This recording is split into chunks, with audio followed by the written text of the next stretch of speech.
I had problems with both pregnancies. My first one, we had hypertension, preeclampsia, and that sort of thing, and she delivered at 36 weeks. And so when we got pregnant the second time, we knew it was going to be an issue again.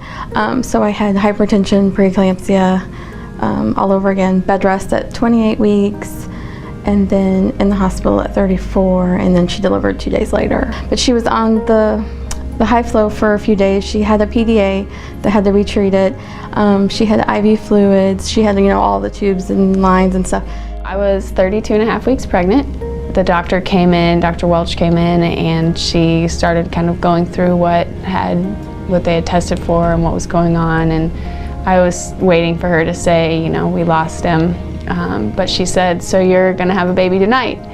And they took me, we did an emergency C-section. They took him out. He went straight to the ICN. And he was basically, I don't think we ever really got a good answer for what happened.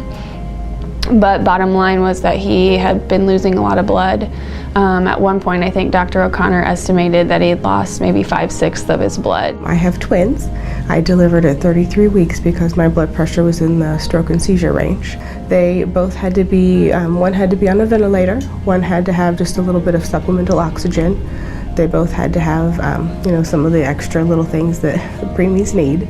They stayed in the NICU for 8 days, and then they were able to transfer them to pediatrics so that I could room in with them and do some more of their feedings and things before taking them home. When baby came out, held her up. She looked a little pale, but nothing that struck me too terribly odd. And then I hear the nurse practitioner asking about the status of the placenta. And that was fine, but Brenna wasn't. She was born with a very low blood volume. She ended up going to the neonatal intensive care unit here at Boone.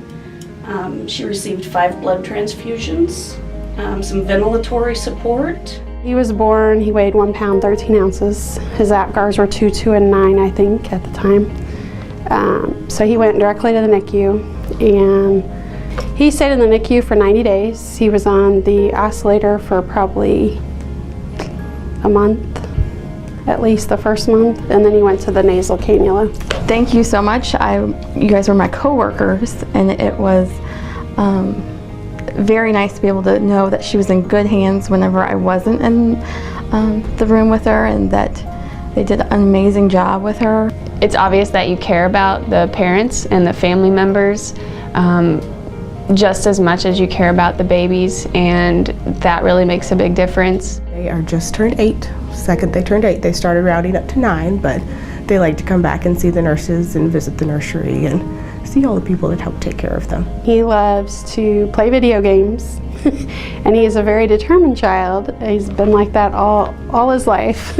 Just whatever he can do to conquer a game, he'll try to do it. She'll be 4 next month. She's sassy. She's got her own personality. She's definitely bigger than the average 4-year-old, so the preemie part didn't affect her at all. Miss Brenna is the wild child we always knew she'd be. She's smart. She's in a gifted program at school. She's kind and soft-hearted. He is great. He is a normal 2.5-year-old kid. He loves to run and jump and play and be outside. You can hardly tell that he was premature or had problems when he was born.